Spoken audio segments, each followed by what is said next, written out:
Cheers, queers! What's on the big gay agenda today, Theora? Today, we're continuing our Heartstopper Season 2 discussion by talking about Episode 2, Family. Are you ready to get this on the road, Kaitlynn? Yes, let's get to it. Let's do it. All right, let's do it. All right, so Episode 2 is called Family. And now we're in the thick of it. We open up with what I think is Parents' Day.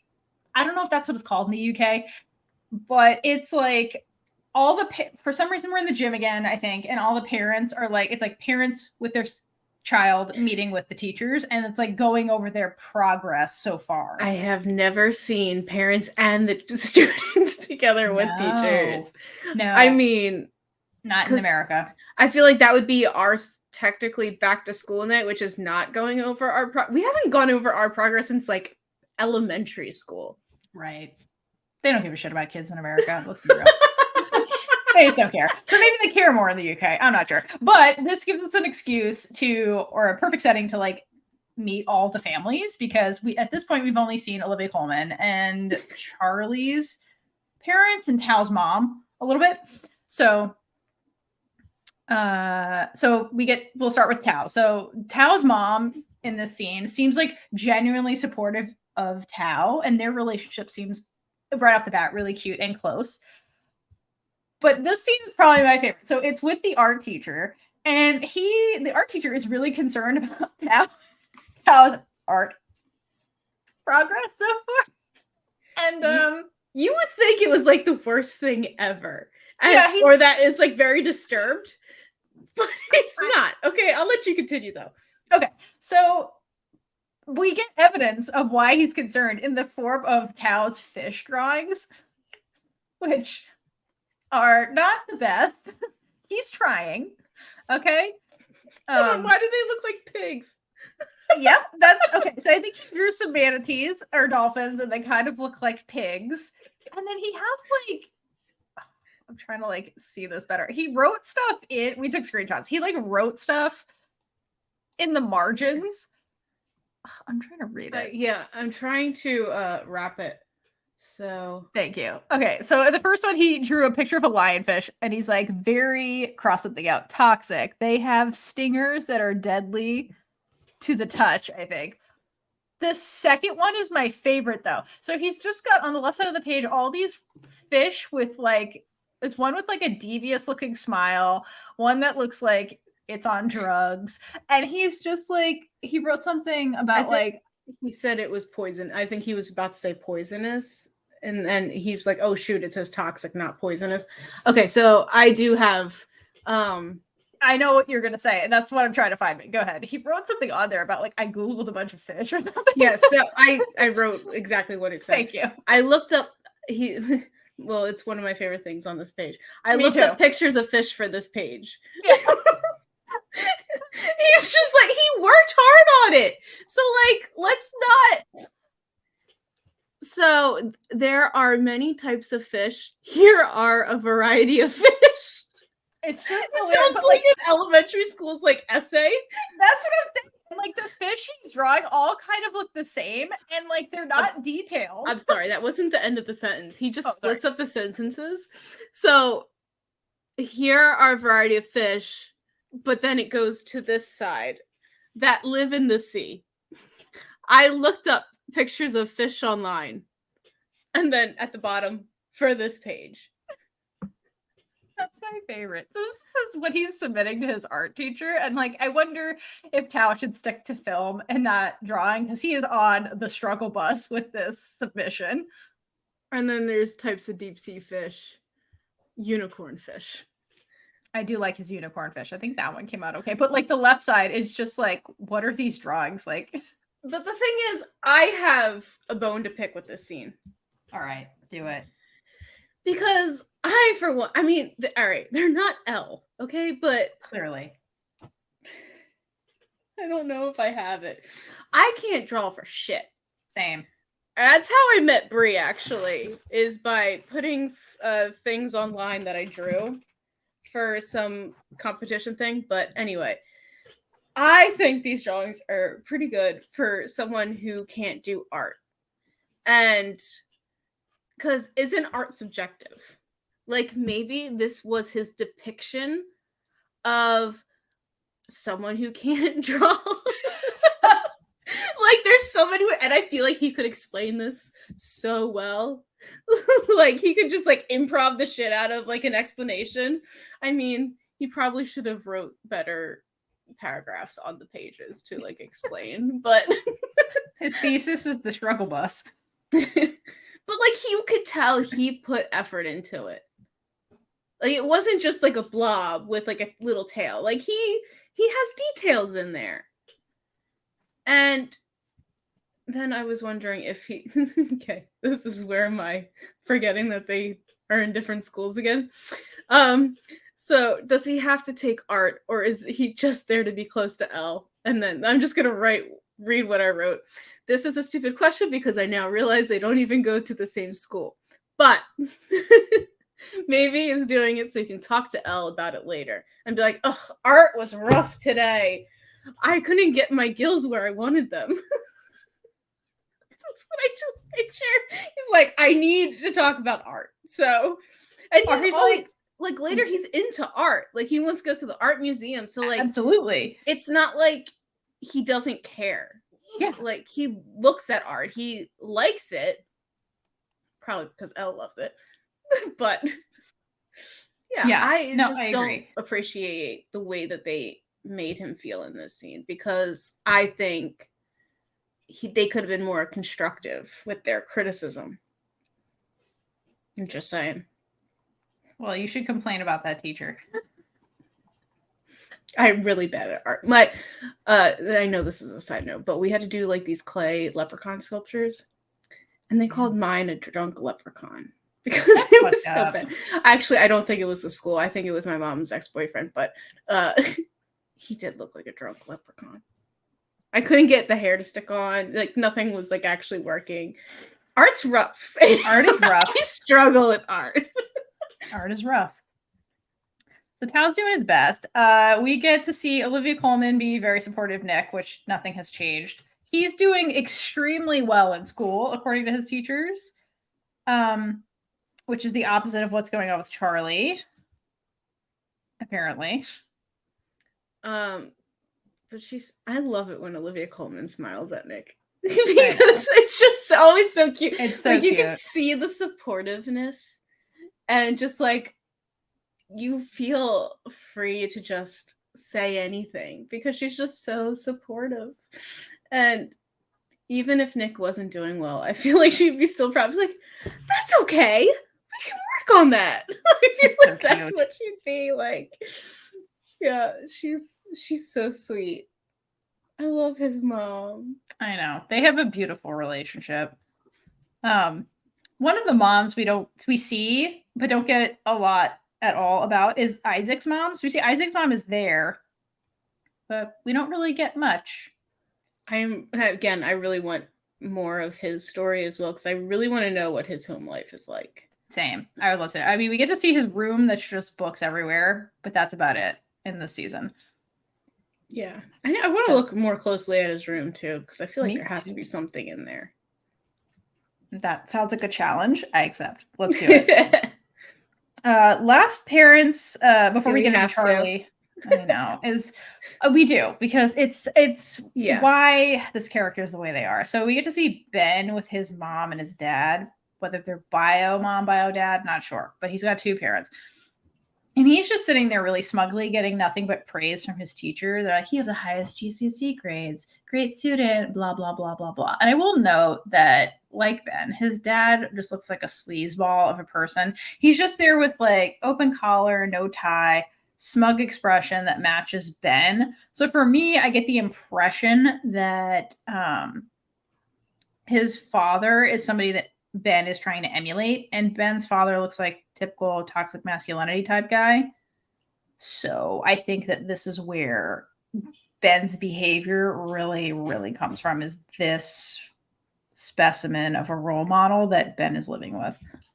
I feel like Ben's dad is probably an aggressive person who totally like forces himself onto his mom. So like, I definitely understand like how Ben is probably like, oh, my dad, and like very old fashioned, like the man of the house is who you look up to.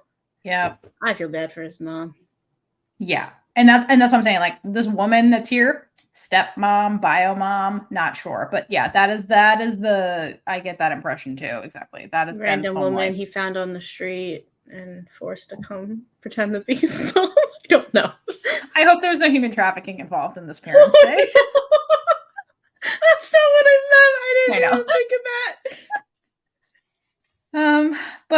Okay, so let's get to the biggest family dynamic in the show, which is Charlie. So Charlie's there with both of his parents, mom and dad. And according to his teachers, Charlie is on the struggle bus, and his grades have been slipping across all of his subjects, which was news to me. This just like happened. And they're like, well, Charlie seems really distracted. And of course, at that moment, Charlie looks over to Nick, who's having a good old time with Olivia Colman, getting praised by his teachers. And I get distracted by Olivia Colman too. I would too. How could any of the other people be having conversations right now? But they are somehow. They're strong people, I guess. But I think what this is highlighting, and this is something that Alice really wrote into the Nick and Charlie story, period. And what she's trying to show is that, like, you know, at the beginning, you know, in the first episode, everything looked great from Charlie's point of view. He finally has his boyfriend that he always wanted. He has the romantic love he always wanted. So now everything is perfect because I got that one thing that, according to fairy tales, solves all of my problems. If you have the romantic love of your dreams, that solves all your problems. And Alice very consciously with them is trying to show you that romantic love doesn't solve all your problems. Just because you have a boyfriend or a girlfriend or a partner, it doesn't that alone does not solve your problems. And what's interesting is that in Charlie's case, it's actually causing new problems because he's so fixated on making Nick's life perfect that he's neglecting his own well-being, and he's slipping into these self-destructive behaviors like not performing well, like forgetting about school so he could just focus on Nick, which is the impression you get from the scene. Yeah, he doesn't care about himself, and because of some things that he goes through that we'll find out later on, like that back that up. But Ben really messed him up. Getting publicly outed really messed him up. But yeah, to the bigger point here, it's a romantic love doesn't automatically solve all your problems. And so just because he's with Nick, everything's creates not a lot of new ones. Right. Yeah, it's creating new problems. And so from this conversation, it's very clear that that's what's happening. And there's obviously tension between like Charlie's parents, particularly his mom, who is a very overbearing and in like the books, a kind of a colder person who's not as like outwardly affectionate. I don't really know what to think about her. She's kind of an enigma character, but she's very much described in the books and from Tori's point of view too as like being very not affectionate, period. She's more of a detached person. Yeah. And so on the car ride home, that tension kind of persists, and Charlie's parents are kind of like, well, maybe you should, you have a new boyfriend. Maybe that's distracting you. And you guys obviously spent those last 2 months doing nothing but seeing each other. Perhaps you guys should put some distance between you two so you can focus on school. And Charlie's mom is the one who's like really hammering that home. Like, it needs to be a complete ban. You need to stay away from Nick entirely until you get your schoolwork done, which I don't see where that's unreasonable, to be honest. Like, after school, you guys can't see each other until your assignments are all done. But no, she's like telling him that he's banned for like months. Isn't that what it was? No, that's not where we're at now. In the car ride, because like in the conversation with the teachers, they're like, you still have your history paper that you were assigned a while ago. It's still not done. You're not caught up on your assignments, was the main crux of the conversation with the teacher. And so the mom is like, you need to complete ban from Nick until you finish your assignments. That's this conversation. Okay. They revisit the conversation in another episode because Charlie is not doing those things. And at that point, he was sneaking out and seeing Nick and breaking the rules. Okay, well then that's fair. I understand that. I thought it was just immediately vanished from seeing him until like after the semester or something. So okay. That it escalates later because Charlie does not okay. I agree with the mom. I think this is just fair. Exactly. It's like finish your homework before you go out and play. That's exactly what this is. All right. Yeah. I mean, like, he needs to finish that freaking paper that takes 25 minutes to write. This is the paper is one of the weirdest things ever. But Charlie, of course, doesn't take that well because he's not doing well mentally. And being with Nick is alone in their own little bubble, in their little fantasy fairy tale, is the thing that makes Charlie feel better. So without that, he kind of is spiraling. And he doesn't communicate that to any of his parents because Charlie's not somebody who communicates those deep, dark feelings really easily. So there's festering bad stuff happening with him that's getting exacerbated by this ultimatum his parents are basically giving him because they're like, you need to finish your schoolwork. What are you doing? Because yes. Yeah. So I don't think this is unreasonable, honestly. Like, No. Now that I understand, no, it's not. I did have I probably wrote them down too, but now that I know that it wasn't what I thought. Damn, Nick and Charlie. Sorry. Speaking of Nick, though, we'll just jump ahead. Okay. So meanwhile at Nick's, his brother David is home from uni.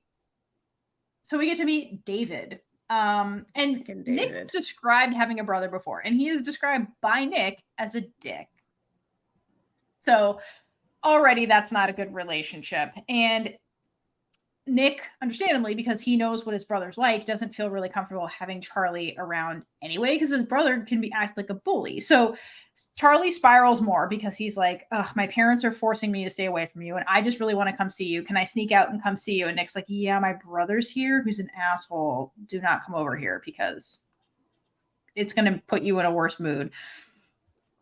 And so that doesn't go well. But meanwhile, at Nick's house, he gets bullied immediately by his brother because right off the bat, David is pestering Nick. He's like, do you have a girlfriend yet? And like, poor Olivia Colman's in the background, like, just leave him alone, David. Leave him alone.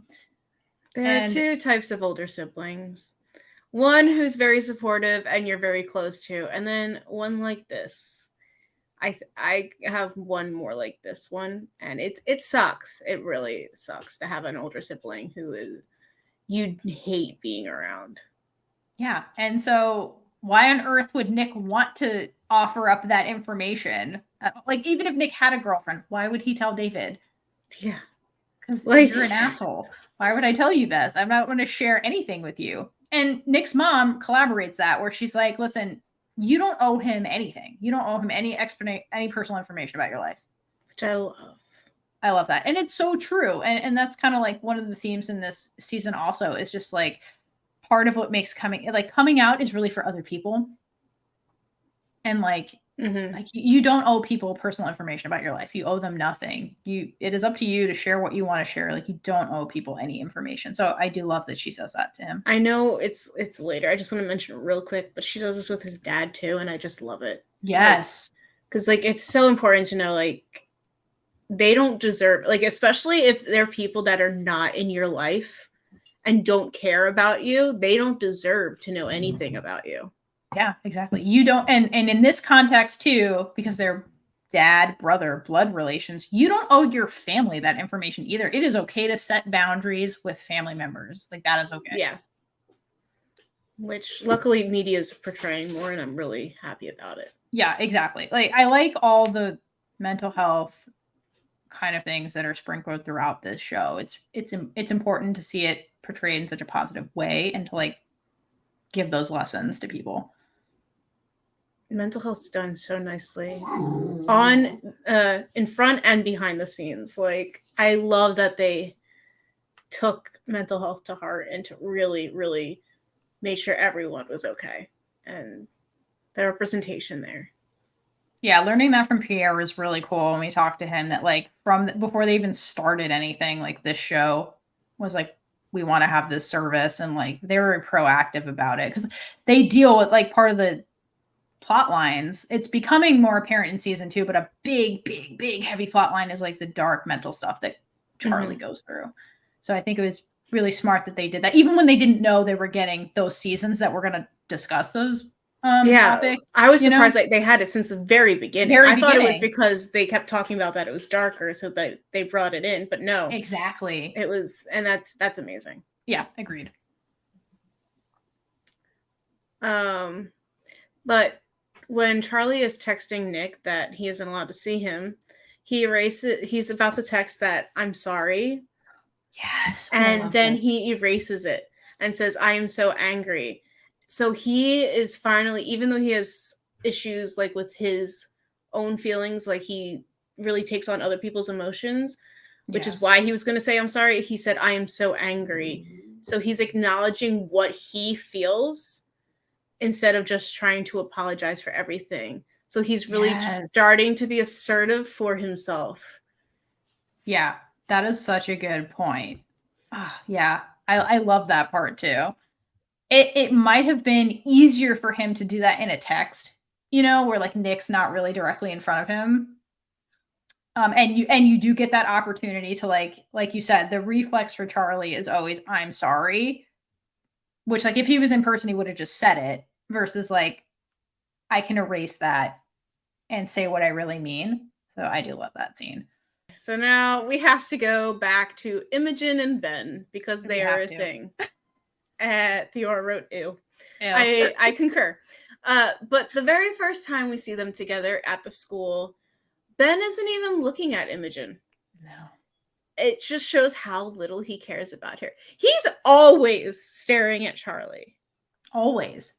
Or Nick with like hatred. Yeah. But usually they're together. Usually, yeah. So I feel like it's just like he likes Charlie so much.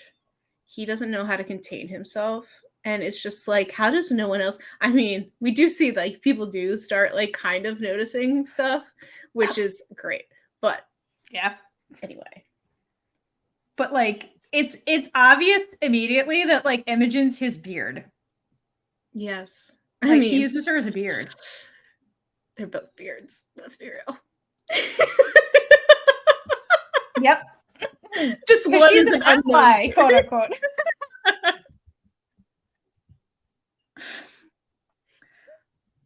But to your point, he is staring at Nick in the scene, or not staring at Nick, but Nick witnesses this and is as uncomfortable as we are watching Imogen and Ben be a thing. I just don't see them together. Like, even if we liked Ben. Even if we liked, yeah. I don't see it. Imogen deserves better. Oh my God. Literally. As an ally. I've screamed that so many times at the TV watching this. Imogen deserves better. Hold on, I can picture you screaming this, and then like Julie's just in the kitchen cooking. You're like, what the hell? Who's Imogen? No, Julie said it.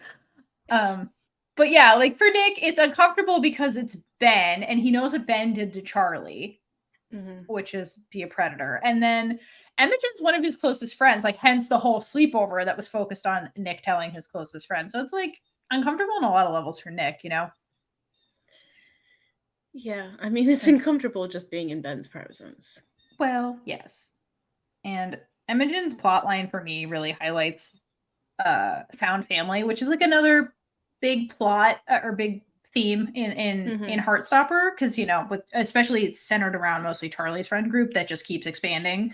But Imogen is like the perfect victim for Ben because she's very much by herself. She doesn't seem to have close friends aside from Nick. I wouldn't say she's lonely, but like every time you see her, she is just so on the outs with everybody. Yeah. And I feel like she's just trying to find where she fits. And it's so, you know what, girl, you need to go to theater. Because I feel like that's where, like, if you can't figure out where you fit in, just try theater. Because she'd be good. All the misfits, you find yourself there. I say with no personal experience whatsoever. No, none whatsoever. But I think I could see her I could see her doing that. I can too.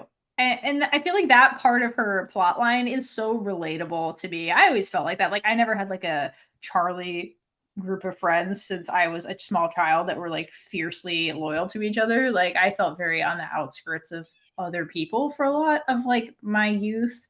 So I do feel Imogen's journey. Like it is really hard to do. And to her credit, she's not on the level with Charlie where she like has a lot of self-hatred. It's very much the opposite with Imogen. She clearly respects herself and is actively trying to find her place, like you said. And for her, it almost is starting with, who do I date?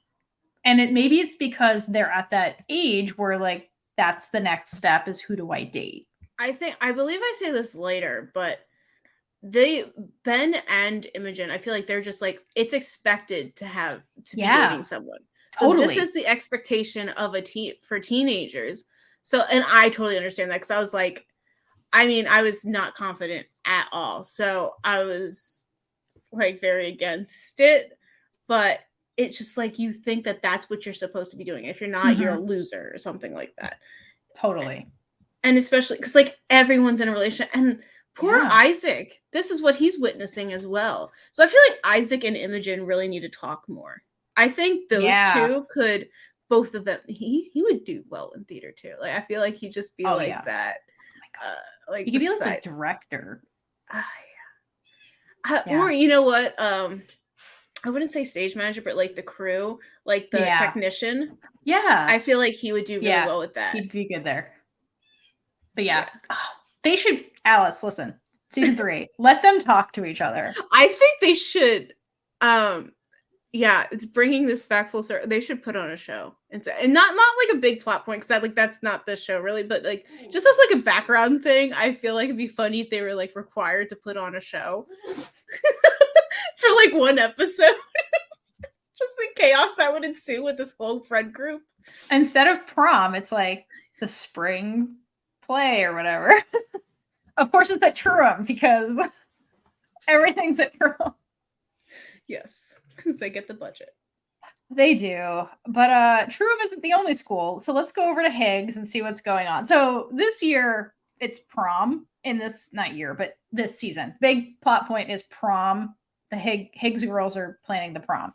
And through this, we meet Sahar, which is our other new character. We've basically talked about this whole time. We have covertly been talking about her because we ship her with Imogen. And she is a character from the books and does show up around this time. So she is canon. Imogen is a new character, which is why I love where this goes so much, because unplanned. Is she bi in the books? I think so. I mean, everyone's queer. Everyone's queer, and that's the way it should be. But besides her being a bi queen, in this episode, she's in charge with planning prom and feels in over her head. So she goes to the gays in Higgs, and she's like, can you guys help? And of course, Tara is like type A, and she's like, yes, I would love to. And my girlfriend's like, got her head in the clouds. So this would be perfect. Let's do it. But Tara's not only excited about helping, she's really excited about the prospect of Darcy in a suit. And I'm gonna hydrate for lesbian Jesus, because girl, women in suits. Yes. Cheers on that. Yeah. I would also like to see you two together with Darcy in a suit. That'd be really cute. But of course, that doesn't appease Darcy. She wants it more extravagant, and she's like, let's make it pirate themed. Okay, I love Darcy and all of her suggestions. I'm with her for this suggestion because of what Sahar says, because it's the gayest thing possible. And she's like, if I can bring a sword to prom, I'm totally up for it, because women with swords. Like, hydrate for lesbian. I can't drink anymore right now, but we if you watched previous episodes, Laura has a thing for swords. That's all it takes. It doesn't have to. There doesn't need to be context. It doesn't need to make any sense. The aesthetic alone. With swords. That's it. There is a scene with a woman with a sword in the show that I've been watching that you know of, and I thought about you immediately. Perfect. I literally cannot wait Send me all the details. Okay. But we have been talking about this prom thing since the reaction video that we did of this episode. Because I remembered that prom is like an American thing. And I remember when hearing that, it was like one of the first things where I'm like, oh, America's really different. And America just only knows America because of course we do. So I did read up on, and I have some info about the USA versus England prom debate that I had with myself. Let's do it. So prom did start in the US. Prior to the 2000s, the UK had school discos and summer balls, but nothing was as huge as a US prom. Now, proms, obviously, America goes way too hard on. It's in every TV show and movie. It's ridiculous. And I hate prom in itself. But listen, as somebody who went to a prom, they're not that big of a deal. I don't understand why it is the focus point for high school. They're not that great. I don't know if we all talked about our prom experience, but I know I talked about it with Bree. No. Oh. Oh my gosh, I'm so sorry, Sapphire. And because you were watching the prom. Yeah, when we watched the prom. And yeah, so go watch that if you want to know about my prom experience. Because also a good movie.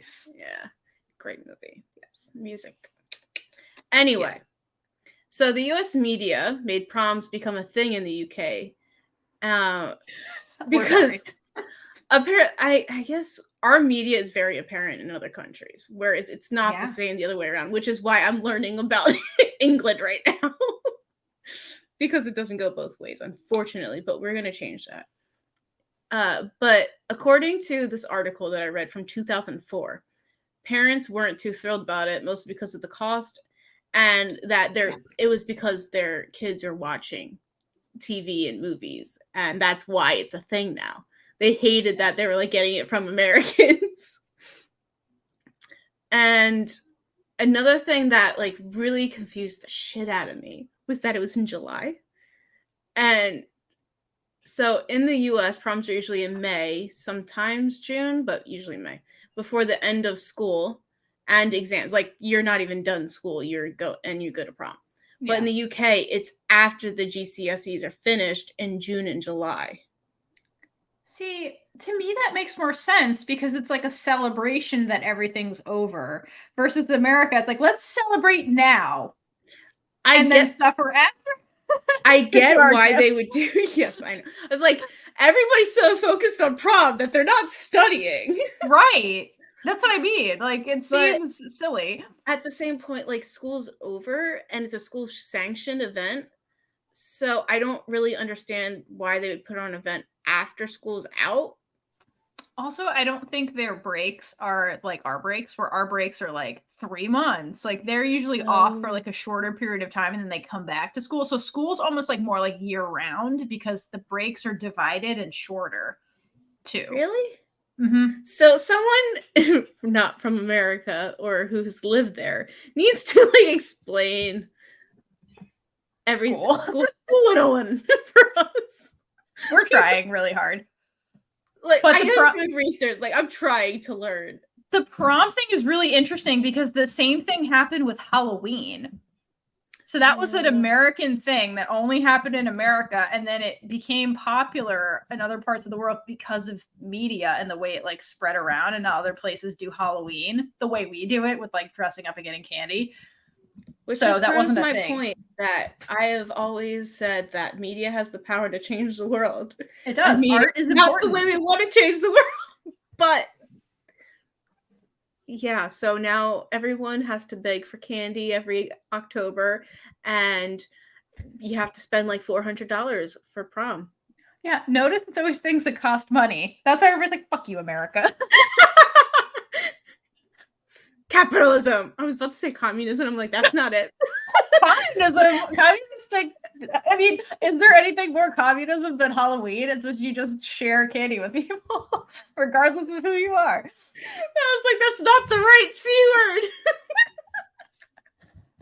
I have no transition out of C word, so let's just go back to Elle and Tao.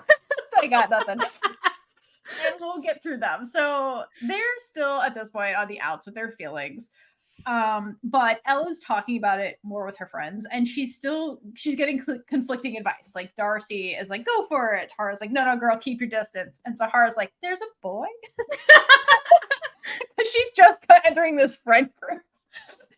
So I find that exchange really funny. Oh my god. To enter this friend group, they're just like, it has to be so difficult because totally, they're like so tight-knit.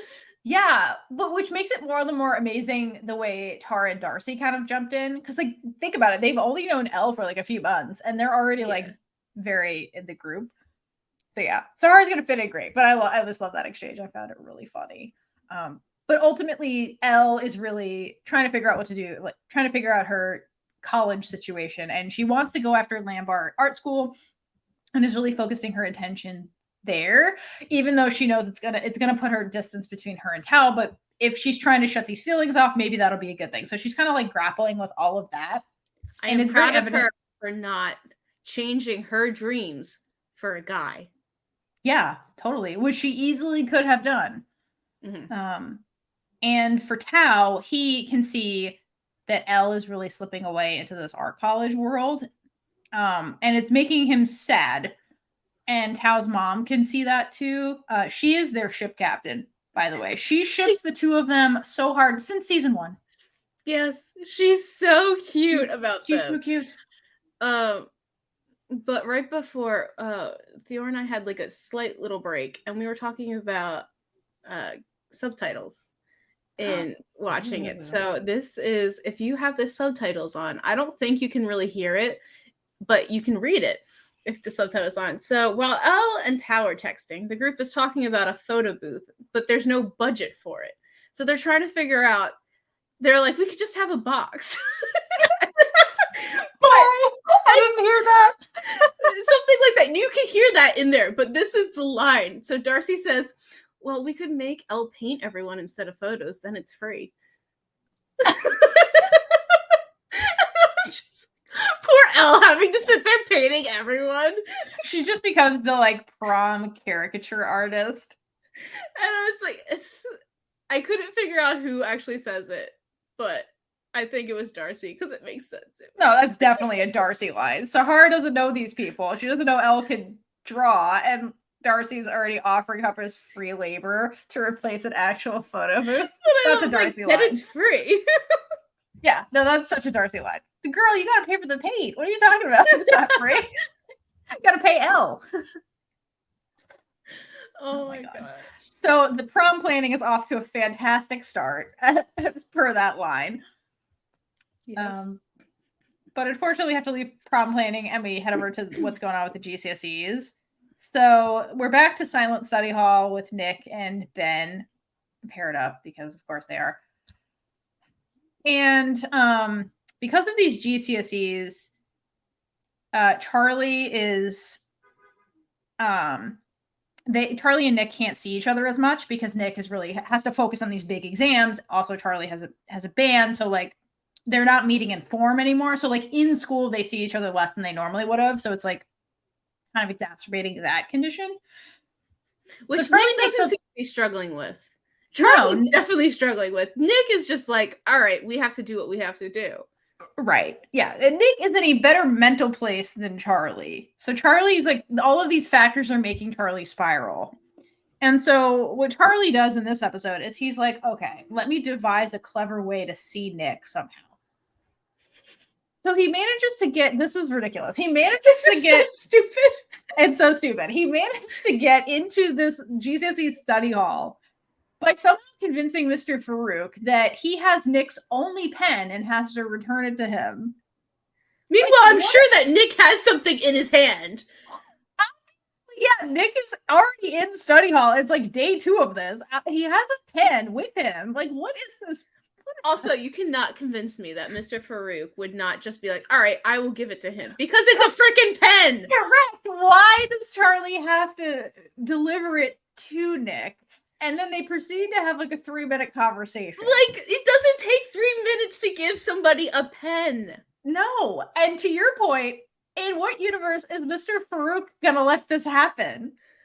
Like, Mr. Farouk is the most strict teacher we've met at the school. Yeah. What is this? I don't understand this concept. I get that we're showing that Charlie's so desperate to see Nick. But how does this scenario doesn't actually play out based on these characters? Better thing would be to do, there is an emergency for Nick. Oh my god. Nick. Like, and he needs a phone to take a phone call. So pull him out of the study hall thingy. Yeah. Not give him a pen. A pen. Yeah, and then have a conversation. So, but sure, that happens. I get that it's cute and they want to see each other, but sure. Suspend the disbelief for how that actually went down. I think there's two reasons this had to happen.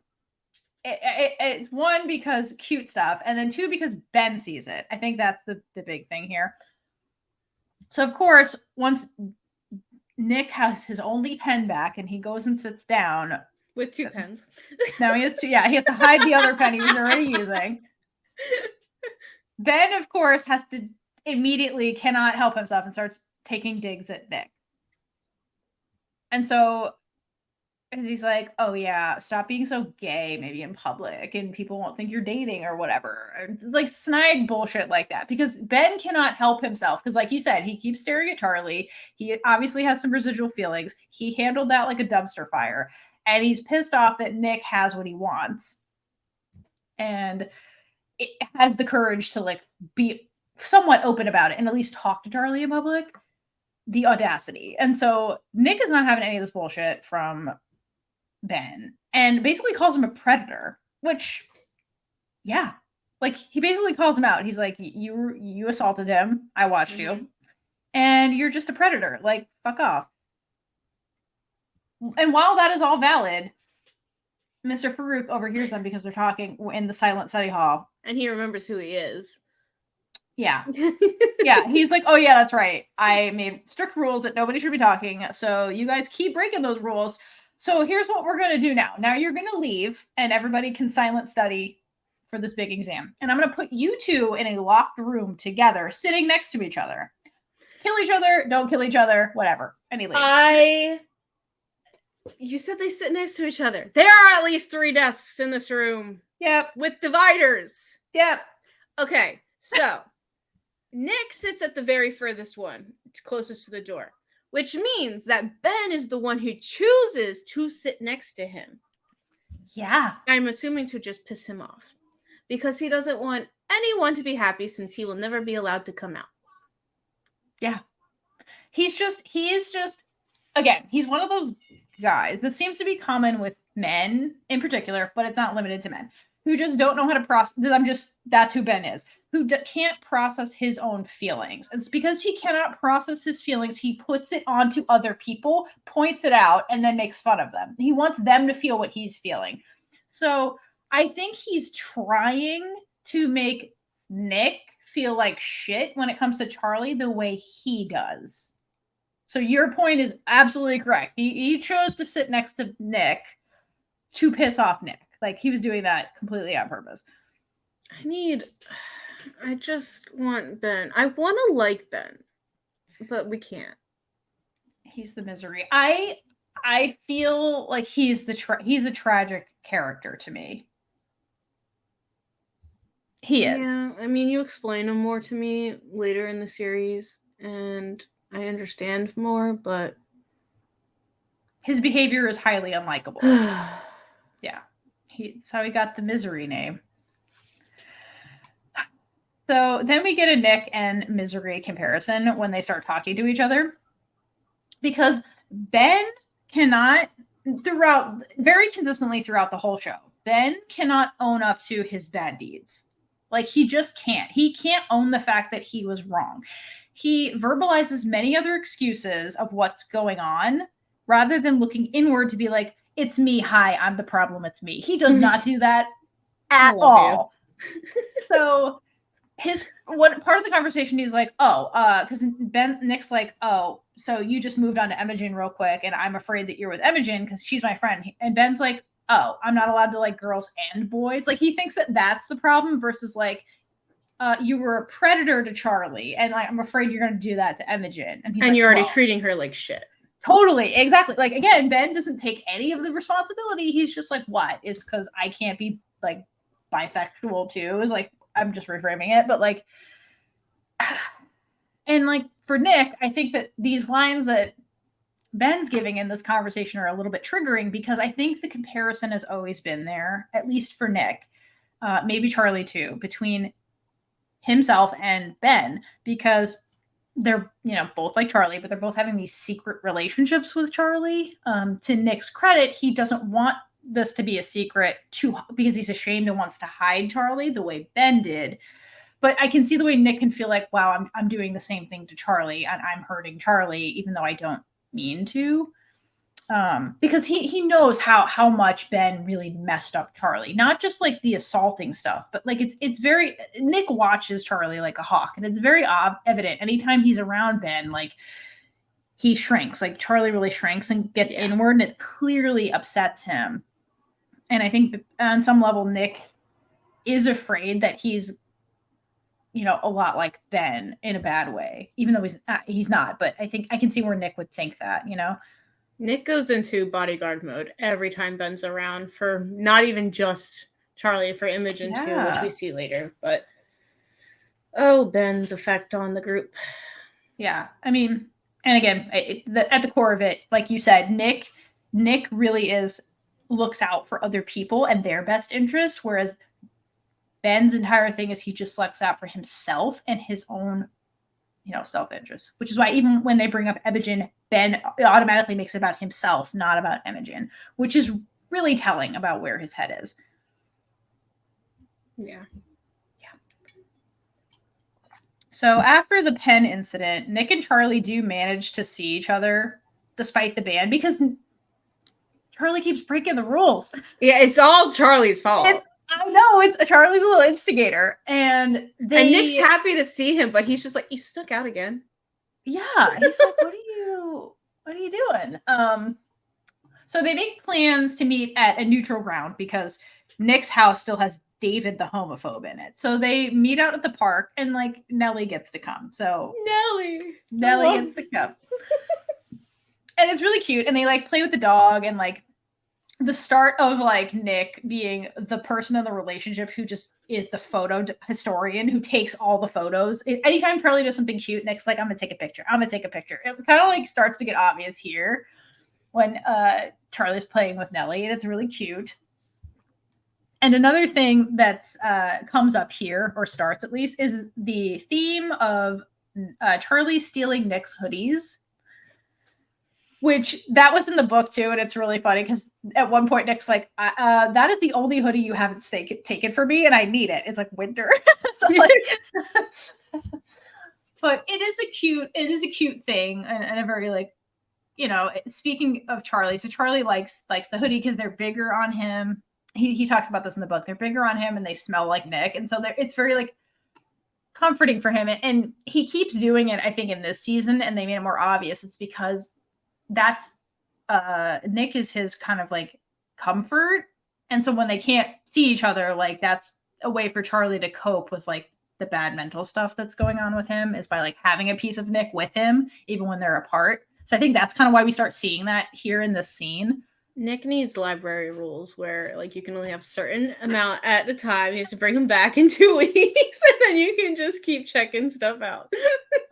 I think in the books, Charlie gives them back when they don't smell like Nick anymore. Like it kind of is like an internal, like you could borrow for 3 weeks and then bring back. Oh my God. So despite all the cuteness that's happening, Nick is understandably stressed out about these exams because they mean a lot, particularly math, which I think he's not the strongest in, I assume.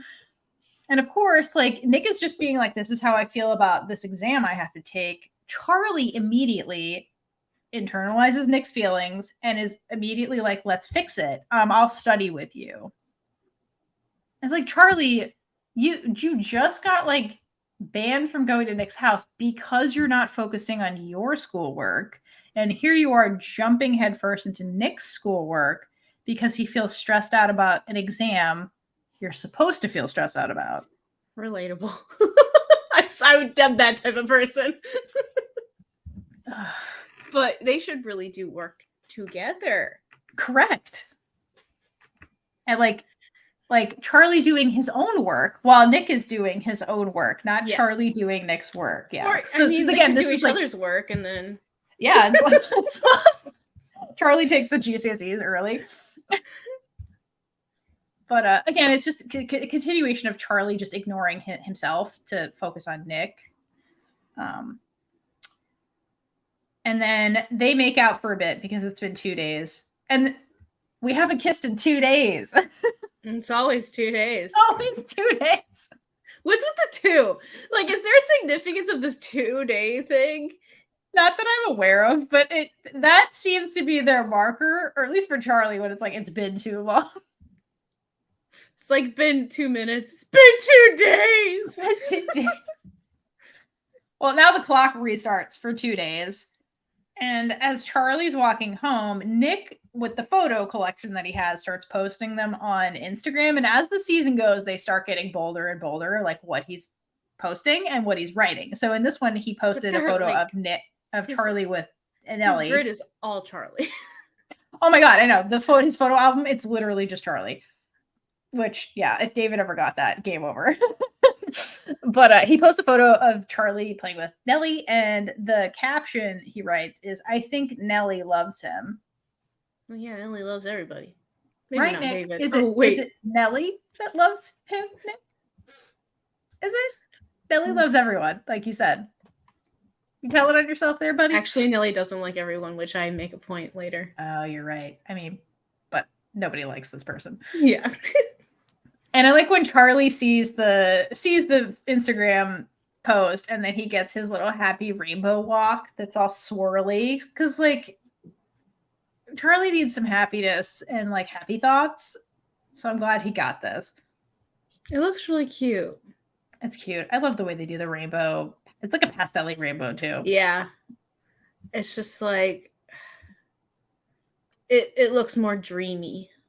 Yes. Like, yeah, and like he's living the fairy tale. I've got the beautiful boy that loves me and is posting me on it was just him on the Instagram, and it's kind of like, yay, I feel like perfect romance song could play here. I feel like a Taylor Swift song could have played anywhere. But here would be good. I would like to see it. It wasn't upbeat, like happy, like walking on clouds sounding kind of song that was playing in the scene, which makes sense. The music in the show is phenomenal. They do. I'll talk more about in this show. Music in other episodes. Yeah, it's been consistent from season 1 to season 2. Also, the music is just really good. All right, so let's go back to Elle. So Elle, because again, she's trying to get into this art school, Lamp Art. She goes to this like 6th form opening event for, I guess, all the year 11s that are considering going here for like college.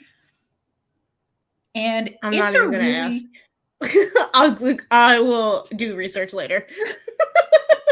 It's a really big school. And so she's doing a tour through kind of like some of the studios, I guess, where the students are painting something environmental themed, I think is what they say. Yeah. Yeah. Because she gets the advice to do something like that. Yes. Yeah. And so part of Elle right now, I think it's global warming. Yes, I think you're right. I think it's global warming. And so part of Elle is like really thinking about this, but she hasn't really been inspired to make any art because, I guess part of their application is submitting like a portfolio with their work. And so because she hasn't decided yet, she hasn't really started anything. So she meets Naomi, who's another trans girl, and they start kind of talking about like their applications and the fact that neither of them has actually started their submission. But we meet Naomi, and then we meet Felix, who's, I guess, Naomi's other friend. So these are the new kind of queers. And Felix is a disabled character, which is really fantastic because there aren't enough disabled representation, especially in like queer media. Oh, yeah. I can think of Margarita with a Straw, and that's about it. And then usually if there's like a disabled character in a wheelchair, it's like that same actress. Right. I mean, she's great, but they use her in like everything. Oh, and then I guess L Word Gen Q did have a disabled character. I didn't. Too. I've only seen a few episodes. But that's all I can think of off the top of my head. So I really enjoy feeling. I wish we got more of it. These characters are both not in the books because we don't get to see Elle going through the journey of Lambert. It's just mentioned. We should see them more next season. I hope so. Yeah, when she goes, that'd be great. They're really cool. And immediately it's like she found people she clicks with while she's trying to figure this out. And one of the moments I really love is when Naomi and Elle are looking at a piece of art and they start talking about one of the reasons they really want to go to Lambert, which is a school there neither of them are at now. They would strictly be going there for college. It's like a new start. And Naomi says she one of the reasons she wants to go to Lambert is because here she can just be Naomi, not be known as she is now at her school as the trans girl. And she's like, do you know what I mean? And Elle's like, yeah, I really do. And this is why I really want Elle's story because, yeah, like imagine that. Like you're going through this kind of big change and you're just forever known by the thing you did, not who you are. You know what I mean? Yeah. Like here they can just be themselves. They don't have to be like defined by their transition or like the process they went through or things like that, where people will only see that and not see all of them, you know? I loved seeing Elle at the school, even though you don't see her there that much. Like but like this first time you see Elle fit in immediately with everyone. Like she looks so happy. And even at like, she does have Tara and Darcy at her school, but it took her a little while, like to a point where a teacher's like, I'm going to find you a buddy. But like this one, she made friends instantly because she's around people who she relates to. And it shows that the school is going to be a better fit for her. And I'm really excited to see how she grows even more. Yeah. No, I cannot agree more. I think, yeah, it's very beautiful for everything you just said. But of course we have to go back to Truum because everything centers around Truum. And after the maths GCSE happens, Nick confronts Imogen about Ben. And this has to be a really hard conversation because obviously Nick wants to protect his friend that he's known forever. But like he can't explain why really, because Nick is not the kind of person who's going to out Ben, even if it means protecting Imogen from Ben. Because she's like, well, what did he do? And he's like, well, bad stuff. He did really bad stuff, you know? But, I mean, I don't think it's fair for Nick to say anything. Because, I mean, like, he can't tell her. So she can't really take his word for it because how is she going to make her own opinions if he can't even say what it was? Yeah, that's true. I think Nick is really worried about the fact that, you know, in season 1 where he like assaulted Charlie. I think he's afraid that Ben is going to assault Imogen in private when nobody can help her. I think that's what he's afraid. And he's really afraid about that possibility. But yeah, it sounds like he's coming out of the blue with nothing to just be like, just stay away from him because I'm your friend and I said so. And I think he was really banking on that. But yeah, from Imogen's perspective, she's like, where is this coming from? I've seen no evidence of this. No one has told me anything because Ben is really good about keeping his bad deeds hush-hush. So like, rest assured, Nick, Ben barely even looks at Imogen. Yeah, I know. But I think Imogen's so wrapped up in like, oh, I have a boyfriend that she doesn't notice that about Ben. And I think Ben capitalizes on that. But the thing about what I think is really big here is it shows Nick's character. Like Nick is not going to out Ben. Nick's not going to do what was done to Charlie. Like he easily could have just outed him right in here for a good reason to help Imogen, but he doesn't. And if the roles were reversed and this was Ben and Imogen having a conversation, Ben wouldn't hesitate. He would just out Nick immediately if it meant he would get what he wanted. And so Imogen understandably does not take this really well. And this is where we get like kind of what we were talking about earlier, like the truth of it all, where like Imogen like expresses, she's like, look, I don't have a lot of friends. Like, we've been friends forever, but like, aside from you, I don't really have any friends. And I've known Ben for a really long time. We're friends. So I can trust him. Like, I'm not going to alienate one of my other friends just because you're telling me to. Like, and just like in general, she needs better friends. I feel like she doesn't really have the concept of friends. Yeah. Because she's saying they're friends, but she's really not friends with any. She's acquaintances with all these people.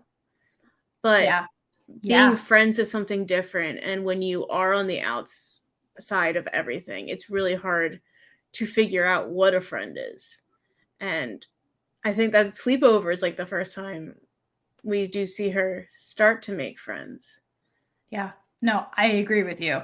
That's a great way to frame it. She needs a support system. And I think because she doesn't have one, that's why she's appealing to Ben. So like predators like that, they want people who are isolated and alone and don't have anyone, because that's less interference from Ben's point of view to getting what he wants, which is a girlfriend that's going to be his beard, do whatever he says. So it's just sad. Imogen deserves better. And I want her to really solidify with the rest of the friend group, you know? Mm-hmm. And she needs a girlfriend. I'm just saying. Yes, I'm reading. I was like reading your last line. I was like, if you don't say it, I'm gonna go back and we're gonna say the line. It says Imogen needs better friends. ... and a girlfriend. She does. Well, Imogen even says it later. It'd be so much easier. I'm like, yeah, girl, it'd be easier for me too if you were the women. They would treat you better. Meanwhile, at Els. Yeah. She just needs better friends, period, though. But I like that you said that. The acquaintance thing. It's very true. That is the impression I get from Imogen too. Like, she's it's surface level with people. She doesn't have anybody she's deeply connected with. Even the boyfriends that she ends up having, you know, same thing. So it doesn't seem weird to her. Like the Ben stuff is like, he doesn't really pay attention to me. That doesn't seem weird because I feel like maybe she's used to that with her quote unquote friends, you know?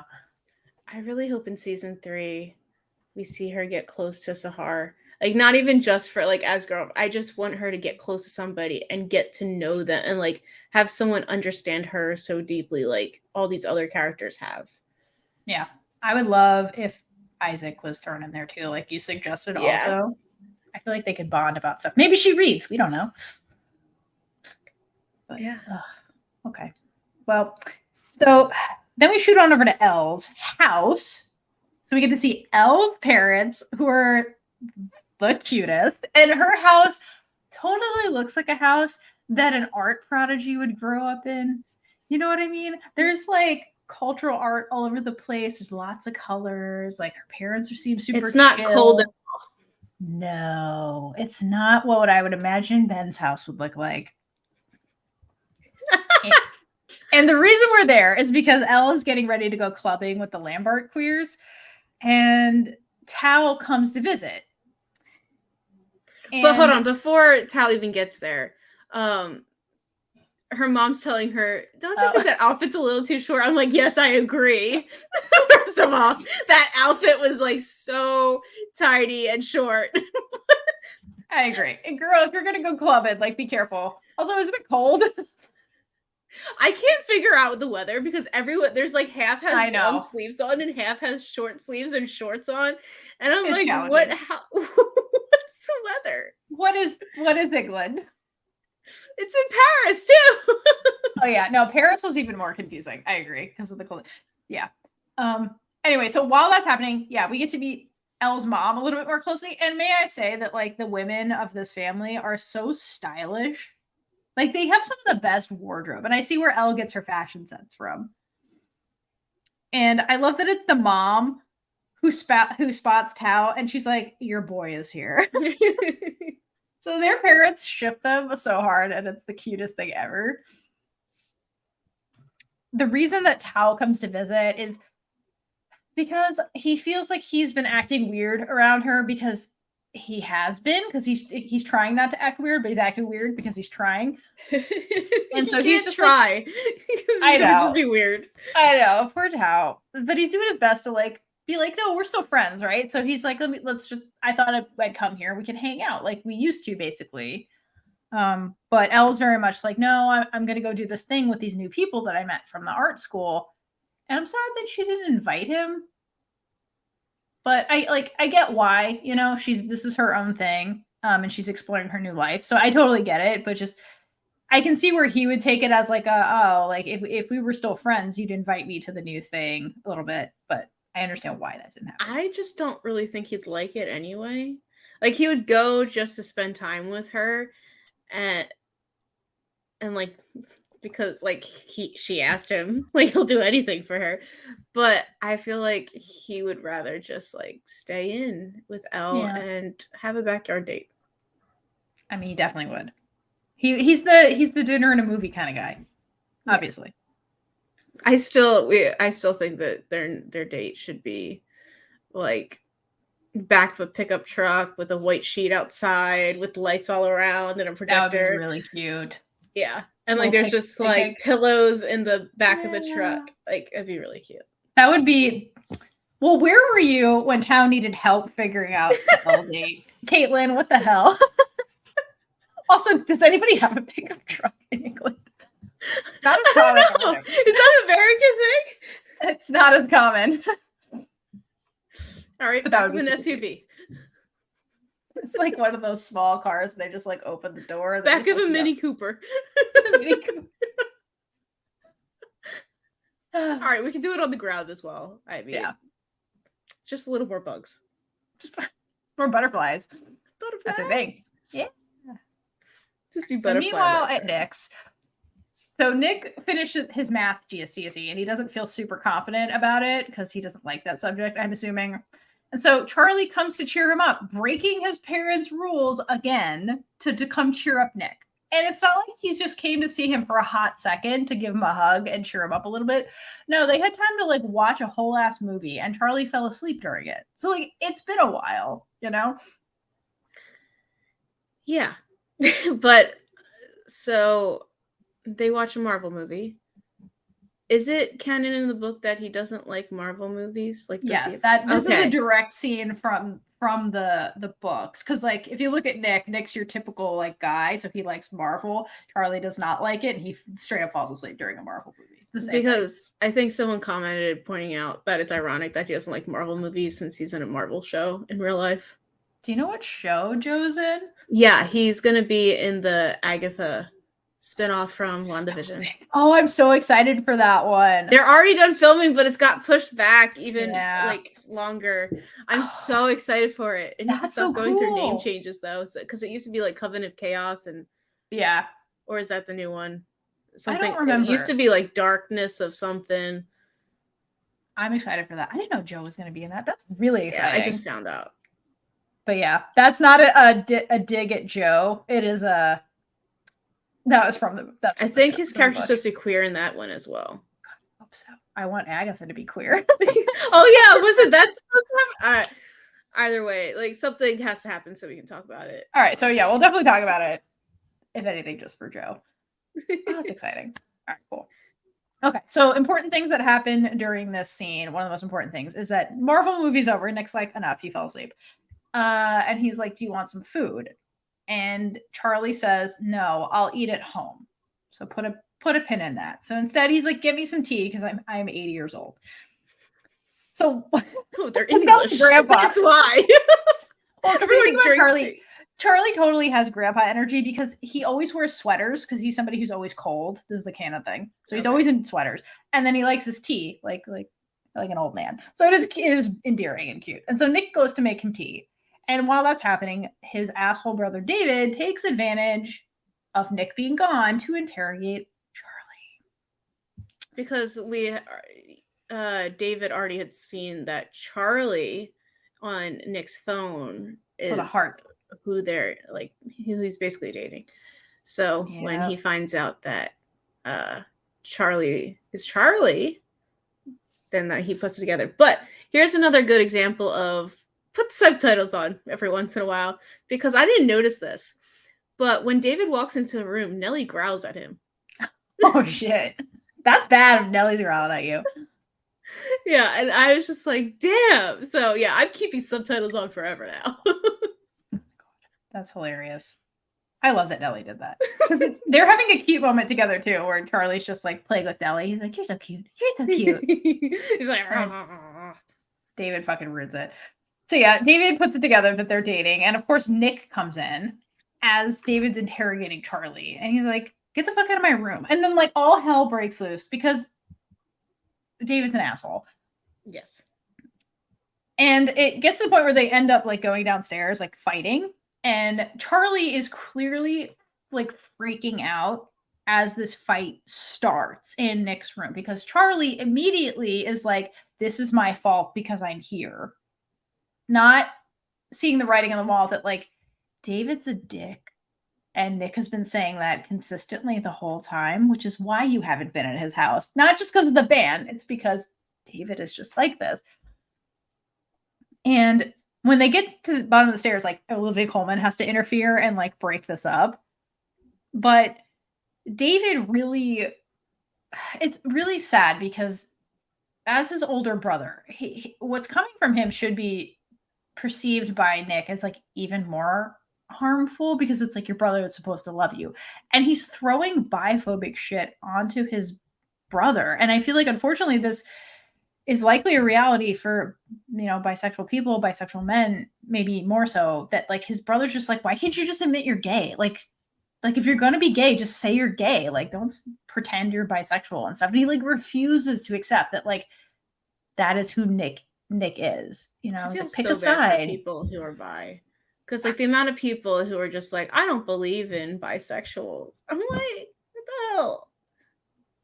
They're not fucking like unicorns. Like, what do you mean you don't even believe? Like the community people is what?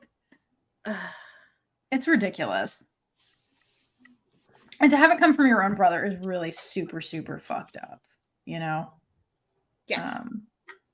One part I do like in the scene is that when Nick first comes into the room and David's there, the first thing he does is put the teas down and he looks at Charlie and goes, "Are you okay?" Like, I love that that's his first move. Is just like, is Charlie okay? Because I know my brother's an asshole. Like, this protective boyfriend, but always the cutest. And so, as nobody possibly could have expected, Charlie gets home and his mom's pissed because it's like super late and he was grounded to begin with.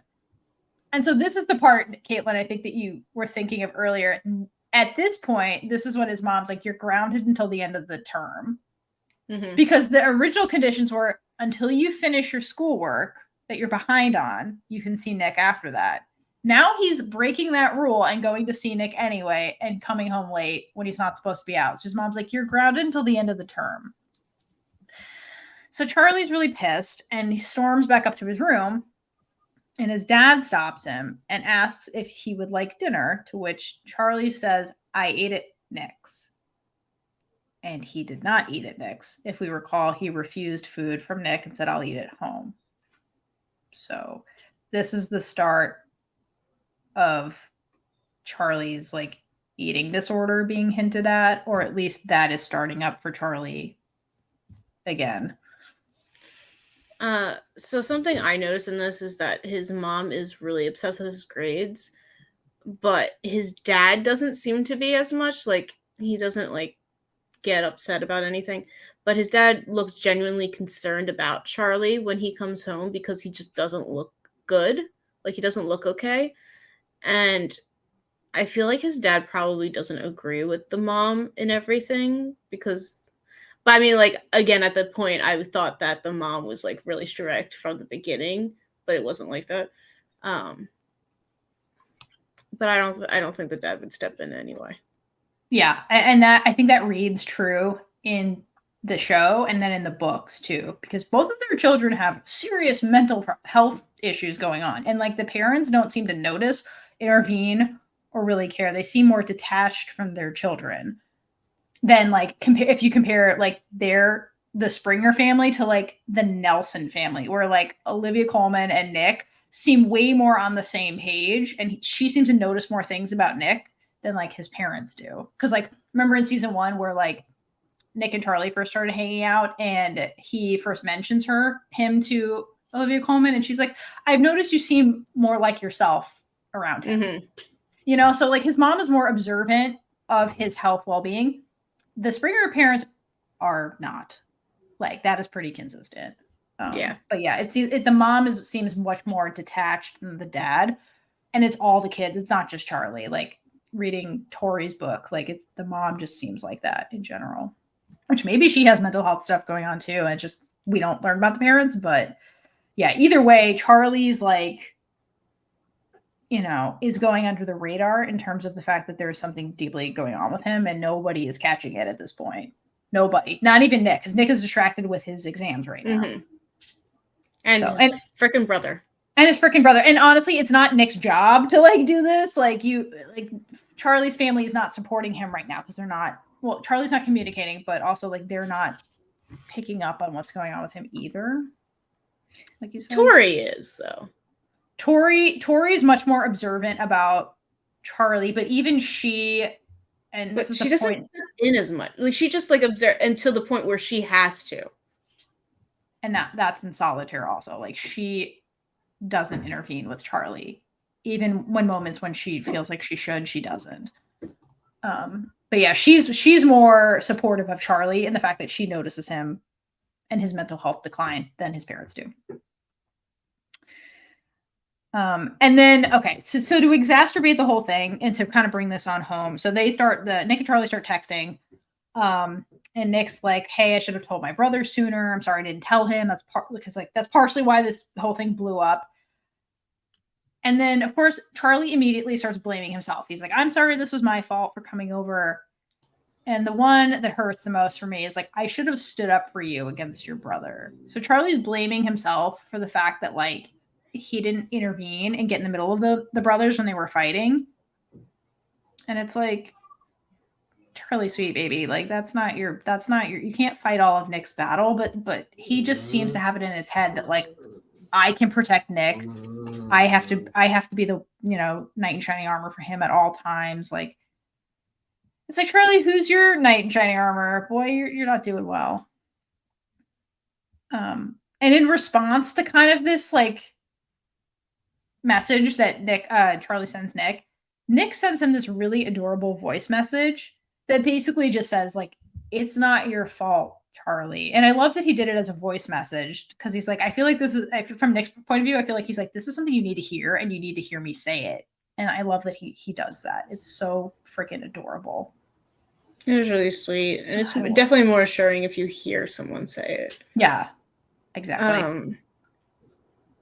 But I wrote, since Charlie internalizes other people's emotions, he's basically having to go through coming out all over again. Yeah. It makes sense that he is so anxious all the time because he is trying to keep Nick from going through the same stuff so he doesn't feel like he did before. But by anticipating stuff like that, he is making it way worse for himself.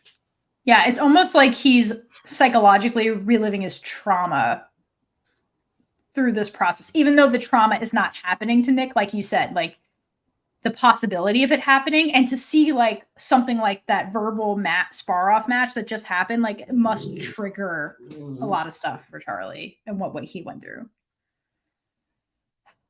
And part of Nick's message, the voice message, is he says basically like, hey, like, you know, I came out to my mom and that went really, really well, but, you know, not everybody is Olivia Colman. Like bad reactions are going to happen, and that's coming out, and that's part of life. And then they have this moment with Charlie where he's hearing this and he's sitting in his bed and like the cartoon bullies come back. And I think that's really, they're visually depicting exactly like your point, Kaitlynn, that like Charlie is really reliving his coming out PTSD and the bullying with all of this stuff with Nick, even though Nick is not actively being bullied. And Nick is aware of this because, you know, he peripherally saw or heard about what happened to Charlie. And he's like, hey, I know that a bad reaction could happen, but I promise I can handle bad reactions. And he did handle David's bad reaction. Like he stood up for himself, you know. So much trauma. Trauma sucks. But yeah, so speaking of trauma, we go to Tao's. Meanwhile, at Tao's. So Tao is big sad because he's looking at Elle's Snapchat and sees your description. He's big sad. He's big sad. He's looking at all the photos Elle's posting essentially on social media about this clubbing she's doing with the Lambert art gang. Oh, he's making Tao's mom so much worse for himself. No, exactly. Like he's just, I know, poor baby Tao. And Tao's mom comes in to bring him a snack, which is the cutest thing ever. Because like he's studying for his GCSEs while he's like taking a break on social media. So his mom is like, I know you're studying. Here's a snack. Super cute. And they have a conversation about romance because, I mean, she's the ship captain. Okay. She sees the writing on the wall. And she starts off by comparing Tao and Elle to her and Tao's father, which is sounds weird, but she kind of clarifies what she means. And to me, it sounds like Tao's mom and dad were kind of like an opposites attract situation when it came to like their personalities. Like one was, I don't know. And she's like, the fact that we were so different, that's what made us work. And I think that's how she views Tao and Elle. Because like, I think Tao a lot of the times is like, wow, she's just so much better than me. I don't know what she would even see in me. And he gets into like that self-doubt by thinking that by putting Elle on a pedestal. And in that aspect, he thinks that they're so different, they couldn't work. But his mom's like, no, like me and your dad were like this. And that's what made us work. So like, don't give up on Elle, basically is what she's saying. Which I think he needs some encouragement when it comes to that. Because while his friends are just like, get together already, they don't like talk him up the way I think he needs to kind of be talked up when he's in his head, you know, because he has a lot of insecurity about being left behind. And I think he really feels that with Elle. Like he feels like she's already at Lambert. She's already slipping away. And she's leaving behind her old life and therefore leaving me behind. So, and then in this scene, we learn from Tao's mom why Tao has those abandonment issues. And it's because his dad like suddenly passed away. And so, you know, he's kind of reliving residual feelings from that kind of wound that doesn't heal when it comes to losing somebody he cares about as deeply as Elle, kind of in this aspect. That poor kid. I know that he's poor family. Through a lot. You know. I mean, they've all gone through so much. I know. And okay, and then the end of the episode. This is the convenience store. Do you want to explain this part, Kaitlynn? Sure. Since you kind of already explained it. Yes. So, Charlie and Isaac are in the corner store. I guess he was supposed to meet up with them anyway, because if not, it was really weird that he found them in this like corner. You guys are. Yeah. So again, they're back into their candy aisle, and Tao just runs up to them, and was just like, "I like Elle." I think he says that, but he confesses his feelings, and he's like, "Help me." Oh, I love the help me. He's like, help me. And then it ends. Rudely ends. But we're off to a good start, and we can tell not only just by that, but the ending credits have butterflies in it. And that's Tao and Elle's like feelings symbol. So will we finally get Tao and Elle together? I say yes. Because I've seen it all. Hopefully you've seen this too, but if you're listening to this, so good. I love this episode. Shall we hydrate for lesbian Jesus? I think we do that at the end, don't we? Or do we do it for each episode? Because we've already done it for each episode. All right, we'll do it as a season. Yeah. All right, so that's episode 2. Thank you guys for listening. I hope you enjoyed it. If there's anything we missed, or any little thing that you notice, like tell us all the things. I love when you guys are like, hey, all these things happened and like Alice did this, and like tell us stuff. Like there's so much that we can't cover it all. We do our best to cover the main things, but like tell us things. Like there's a lot in the show, even like behind. I haven't gotten the opportunity to look into like filming stuff, but I know they do a lot of stuff filming wise on purpose as well. So yeah, please share. And what did you like about this episode? Let us know. And until next time, keep hydrating for lesbian Jesus and gay it up all over the place. Bye. Bye. And with that, we've been Big Gay Energy. If you like this episode, check out all our other episodes right here on YouTube. Please like, leave a comment below, and subscribe for more amazing, super gay content. If you'd like to support us, check out our merch store, or join our Patreon for early access to episodes, exclusive content, and so much more. Until next time, stay safe and hydrate for lesbian Jesus.